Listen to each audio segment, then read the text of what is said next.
क्या भारत और भारत के अलग अलग प्रांतों में चल रहे इस्लामिक मदरसे सच मायने में देश और प्रदेश की आंतरिक सुरक्षा के लिए खतरा है? इस पर कई मर्तबा बहस का विषय बड़े स्तर पर रहा। ताज़ा मामला बिहार से जुड़ा हुआ है और भारतीय जनता पार्टी के फायरवर्ड नेता और बेगूसराय से सांसद गिरिराज सिंह ने एक बार फिर से इस मामले को उठाया है। उसका कहना है कि अगर अवैध मदरसा बंद नहीं होता है तो 20 सालों में बिहार के लोगों का धन और धर्म दोनों ही नष्ट हो जाएगा, यानी बर्बाद हो जाएगा।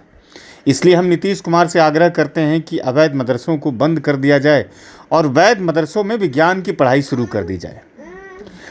गिरिराज सिंह ने बिहार के मदरसे को आंतरिक सुरक्षा से जोड़कर देखा है और उसने कहा है कि ये देश के लिए और प्रदेश के लिए आंतरिक सुरक्षा का सवाल है। इसलिए नीतीश कुमार को वोट की राजनीति बंद करके अब एक बार फिर से सोचने का ये अवसर है कि वो मदरसों को अवैध तरीके से जो संचालित हो रहे हैं उसको बंद कर देना चाहिए और देश में या प्रदेश में उसी मदरसे को देना चाहिए हरी झंडी जो कि वैध है।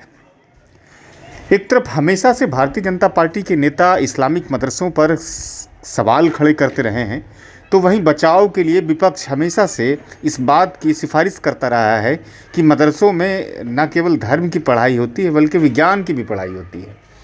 बिहार में मदरसे बहुत ही अच्छे तरीके से संचालित होते हैं, इस बात की पुष्टि सरकार भी करती है और बिहार में कई ऐसे मदरसे हैं जो कि बहुत ही बेहतर तरीके से शिक्षा जगत को अपना योगदान दे रहे हैं। लेकिन भारतीय जनता पार्टी के नेता हमेशा से वोट की राजनीति पर फोकस किए हैं और वही वो राजनीति को स्टैंड देते हैं, यानी एजेंडा बनाते हैं जिस पर कि भारतीय जनता पार्टी को फ़ायदा होता है। चूँकि 2024 के लोकसभा चुनाव हैं, जाहिर है कि भारतीय जनता पार्टी बिहार इकाई लगातार ये प्रयास कर रही है कि किस तरह से राजद और जदयू के वोटों पर सेंधमारी की जाए। पिछले दिनों हमने देखा कि बापू सभागार में एक बड़ा आंकड़ा प्रस्तुत किया भारतीय जनता पार्टी के नेताओं ने कहा कि 20,000 यदुवंशी भारतीय जनता पार्टी की सदस्यता ले लिए हैं और मोदी जी को तीसरी मर्तबा प्रधानमंत्री बनाने के लिए मोदी जी को सहयोग दे रहे हैं। उसी तरह से गिरिराज सिंह ने ताज़ा मामला मदरसे को देकर के एक बार फिर से बिहार की राजनीति और सियासत को गरमा दिया है।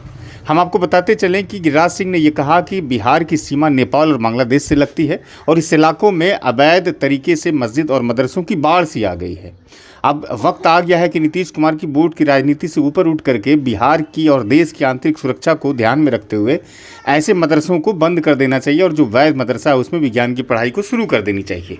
यदि नीतीश कुमार ऐसा नहीं करते हैं तो आने वाले 20 वर्षों में यदि बिहार में किसी प्रकार का कोई भी अगर होता है बदलाव तो इसके जिम्मेदार कहीं ना कहीं लालू यादव और नीतीश कुमार होंगे, स्पष्ट शब्दों में गिरिराज सिंह ने कहा है।